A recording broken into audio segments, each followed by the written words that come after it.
Anong balita sa boxing? Ito, World Boxing Organization o WBO, naglabas na ng kanilang bagong ranking. At dito sa ranking sa Super Bantamweight Division, ay syempre ang super champion ay si Naoya Inoue. Kung saan hindi lang itong WBO ang nakuhang kampyonato ni Naoya Inoue, kundi yung iba pang tatlong major sanctioned bodies na IBF, WBA at WBC. At dito naman sa number 1 ng WBO ay itong Australiano na wala pang talo na si Sam Goodman. At ang kanilang number 2 ay si Luis Pantera Neri na taga Mexico. At nananatili sa pwesto bilang number 3 ay itong si TJ Doheny na kasalukuyang WBO Asia Pacific Champion. At ang pang-apat ay itong ating kababayan, 3 Division World Champion Janriel Casimero. Nag-post naman itong Viva Promotions patungkol dito sa hawak nila na si TJ Doheny na sinasabi nila na nananatili nga sa number 3 spot dito sa latest WBO Super Bantamweight ranking,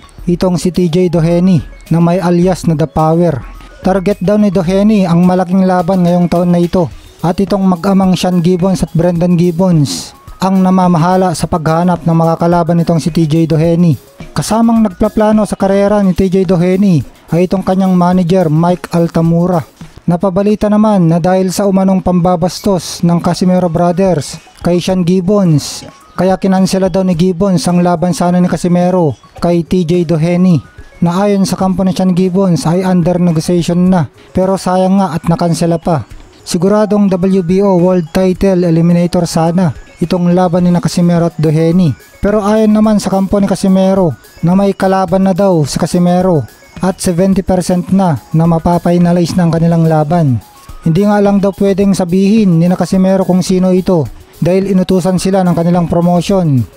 na Treasure Boxing Promotion na huwag silang pangunahan at sila na mismo ang mag-aanunsyo ng laban kapag na-finalize na ito. At dahil nga ang nanalo sa Best Fight of the Year ng PBC ay itong si Benavides versus Plant, kaya natalo ang ating kababayan at pambato Mark Magnifico Magsayo sa kanyang laban kay Brandon Figueroa na Fight of the Year nominee. Maalalang humingi ng suporta itong si Mark Magsayo sa mga kababayan niya na iboto siya sa kanyang post sa kanyang Facebook account na Mark Magnifico Magsayo. Samantala, grabe naman, nakakahanga naman ng mga suntok ni Mark Magnifico Magsayo na ipinost niya sa kanyang Facebook account Mark Magnifico Magsayo. Multiple na left hook na malalakas ang binirada niya sa kanyang coach na si Marvin Somojo. Kaya ito rin si Mark Magsayo ang isa sa pinakaabangan natin sa ating bansa na maging world champion muli,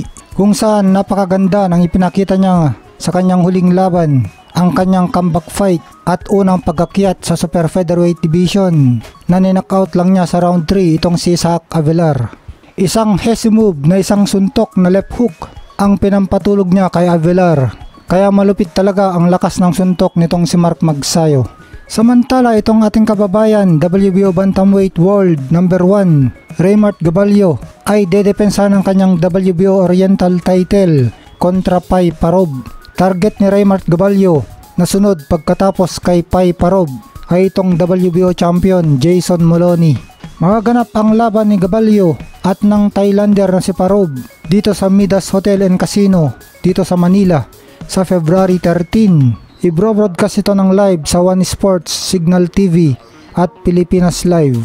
Ang laban na ito ay presented ng Sunman Boxing in association with MP Promotions, Viva Promotions, Knucklehead Boxing, MNR Promotions at Arena Plus. Nag-express si Raymart Gabalio ng kanyang determinasyon. Sabi niya, gusto niyang magmukhang impresibo kontra Pai Parov at target nga niya na labanan ang WBO Bantamweight World Champion na si Jason Moloney pagkatapos nito. Si Raymart Gabalio, edad 27 years old, may alias na assassin, may record na 26 wins with 21 knockout at isa lang ang talo. At mula ito kay Nonito Donaire, round 4 knockout. At ito namang makakalaban niya na si Pai Parov ay may edad na ito, 40 years old na. Isang southpaw, may record na 35 wins with 27 knockout, may 3 talo at sa 3 talo niya may 2 siyang knockout loss. Samantala, update naman kay Janriel Casimero. Kamakailan nga lang ay nagsalita ang kanilang kasamahan na si Kuyang Joseph na may kalaban na nga daw si Casimero at 70% na ito'y magaganap. At nagsalita nga rin itong isa pa nilang kasamahan na si Butch Rich Don na may kalaban na nga daw si Casimero at magugulat daw tayo kung sino ito. Magkakagulo daw ang boxing world kapag pinasabog ang balitang ito dahil ito daw ay WBO World Title Eliminator na sa Super Bantamweight Division. Kaya kung ito nga ay totoo at napanalunan ito ni Casimero ay ang next fight na niya ay WBO World Championship fight na kung mananatili pa rin si Naoya Inoue sa Super Bantamweight Division ay tama nga ang sinasabi ng kampo ni Casimero na ngayong 2024 ngayon na sila magharap ni Naoya Inoue. Mga fake news, puro kayo may laban, puro paasa. Sino ba nagpapaasa? Meron naman talaga. Ano kami naging fake news? Kami yung nasa likod. Kami yung nakakausap. Kami yung nakakasama. Bakit namin sasabihin kung makagalit sa amin yung promoter? Hindi man kami gahaman sa views para sabihin namin kung sino yung yung mga kalaban. Kahit ngayon pwede ko sabihin kung sino mga kalaban ni Boss Champ Cuatro Alas Casimero, pero hindi ko sasabihin. Dahil may respeto kami sa TVP. Malapit na po ang pagbabalik ng ating Boss Champ Cuatro Alas Casimero. At bibigyan na naman po kayo. Ito sigurado po, magandang laban to at exciting. Kilala nyo po guys. Kilala nyo po. Konting tease na lang, mag-a-announce po sila. Hindi pa ho si Inoue. May isa pa ho. May isa pa ho mga kalaban guys. Si Inoue, hindi pa ho yan. Ayan o, sinasabi ko po sa inyo, legit yan ha. Hindi ako fake news. Pwede ko naman sabihin Inoue yan, di ba? Kung gusto ko mag-fake news. Pero ako na po mismo nagsasabi, hindi pa ho si Inoue. Hindi pa ho si Inoue. May isa pa. Pero, di ka libre. Di ka libre, guys. Oh yes, eliminator na po. Di ka libre po to guys. Eto, panoorin naman natin ang makakalaban ni Raymart Gavalio na si Pai Parov. Dito sa laban niya kontra sa ating kababayan, may alias na The Smasher na si JR Estremos nung May 8, 2014 kung saan nanalo itong si Pai Parov via 4th round TKO. Dalawang beses niyang pinabagsak ang Pinoy at nakuha niya ang WBO Oriental Light Flyweight title.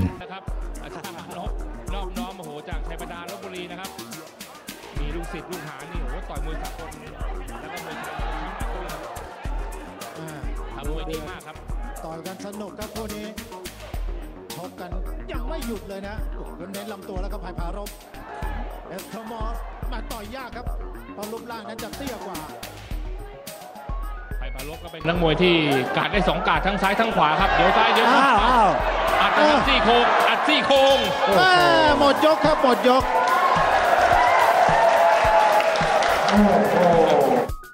ดูจังหวะภาพช้าครับยกที่ผ่านมาโอ้ยโดนครับขมับด้านซ้ายแม่เหวี่ยงลูกนี้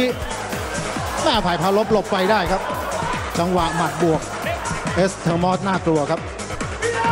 หลบไม่พ้นนี่โดนโอ้โหพยายามเล่นลำตัวครับขอบคุณบริษัทโตโยต้ามอเตอร์ประเทศไทยจำกัดครับข้าวหอมมะลิแทรตราเศรษฐีเรือทองและน้ำดื่มเศรษฐีเรือทองบริษัทบีร้านแอนด์แอสโซเชตจำกัดซูโฟทิกกรุ๊ปครับผู้ผลิตจำหน่ายเครื่องสำรองไฟฟ้า UPS แบตเตอรี่เครื่องปั่นไฟและระบบโซลาร์เซลล์บริษัทโกลมินโปรดักต์จำกัดครับมาชมกันต่อครับไผ่ผารบกับทางด้านเจเอสเตมอสเกมเริ่มมันเดือดขึ้นทุกทีนะครับในวันแรกกันโอ้โหสนุกครับคนละทีทางเอสเตมอสนี่ก็มีจังหวะที่บวกอันตรายครับนี่ครับขวาเนี่ยอันตรายครับทิ่มเข้ามาเป็นฮุกขวานะครับไผ่ผารบต้องระวังเวลากาดซ้ายตกเนี่ยใช้วิธีเอียงหลบหมัดนะครับแม่ดึงใช้สายตาแม่ JR ก็ไวเหมือนกันนะครับครับคือช่วงหลังเราจะเห็นการสั่งมวยของกอกเกตกรุ๊ปเข้ามานะครับมวยต่างชาติจะคัดเอานักมวยที่มีคุณภาพนะครับเพราะว่าเป้าหมายของนักมวยที่มาชกในสังกัดทุกคนเนี่ยชิงแชมป์โลกฐานหลักนะครับในประเทศไทยต้องในชิงทุกคนต้องชิงทุกคนนะครับเป้าหมายที่มีชื่อนี่10คนเลยนะครับแผนการที่จะส่งภายในปีนี้นะครับ10 คนภายในปี2 ปีนะครับชัวร์แล้วนี่คือ3คนเลยนะครับที่จะชิงในเดือน2 เดือนนี่แหละครับก็ยังมีอย่างเพชรบางบอนแล้วก็เทิดศักดิ์นี่ก็ถือว่ารังอันดับสูงอยู่รอที่จะชิงอยู่นะครับไผ่ผารบเนี่ยครับชนะเนี่ยได้ขึ้นลิฟต์เลยครับบนเวทีต้องพิสูจน์ความหนักของไผ่ผารบครับจะได้รางวัลพิเศษหรือเปล่าจากซูโฟทิก UPS ครับ คุณเจริญนาคสวัสดิ์นะครับพักรถพักคงครัวคุณสลาย 3,000 บริษัทคิมหลีไลท์เอี่ยครับจำกัด 3,000 ห้างขายยาตราเสือ 11 ตัวครับ 3,000 และอยุธยาไนท์พลาซ่าครับ 5,000 ครับจากคุณชูชีพตรีโภคาคุณชูชีพตรีโภคานะครับวันนี้มาร้องเพลงชาติและอาชีพด้วยตอนนี้โอ้โห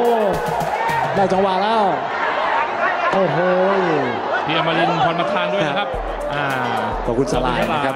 3,000 บาทในห้างเสือ 11 ตัวในห้างเชิดไทยบุญยันดันก็น้องยกแรกนี่ 5,000 ยกต่อไป 3,000 นะครับกรรมการต้องเตือนนะฮะเตือนทางด้านเอเธอร์มอสมีการทำผิดกติกาโอ้โดนขวารับตัวลงครับลงคุณสารชัยครับต้องนับนะครับโอ้โหJR โดนแล้วนับครับนับเอาไผ่พารบเตรียมพร้อมแล้วครับน็อกได้ไหมเอาโอ้โหโอ้โหโอ้ยฟาวนะครับเป็นแบบนี้ฟาวเขาจะยกนะครับโอ้ยนี่เป็นตัวชุดนึงครับติดที่มุมพยายามจะแลกครับไอ้ทามอสซ้ายของไผ่พารบซ้ายนับขวานี่ครับสุดอีกแล้วครับนับครั้งที่2สู้ครับสู้กรรมการยุติแล้วเรียบร้อยเลยครับไผ่พารบนับคว้าแชมป์ได้ทำสำเร็จอีกครั้งหนึ่งนะครับเก็บพักชมครับเดี๋ยวพักชมโฆษณาก่อนนะครับเดี๋ยวกลับมาครับ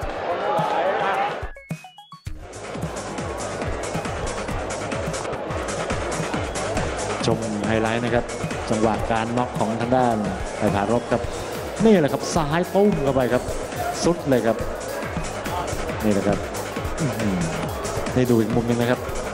พยายามจะกันเต็มที่เลยครับพยายามหลบโยกหลบครับแต่ดูครับความแม่นของไผ่พารบครับเปรี้ยงเข้าไปเนี่ยโอ้โห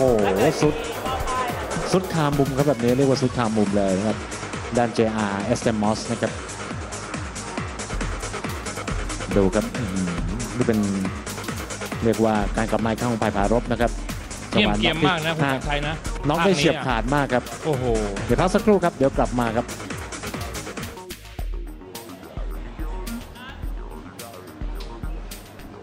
ท่านผู้ชมครับกลับมาที่เวทีมวยชั่วคราววัดภูน้อยอำเภอบ้านบีจังหวัดลพบุรีครับวันนี้ไผ่พารบครับใช้เวลา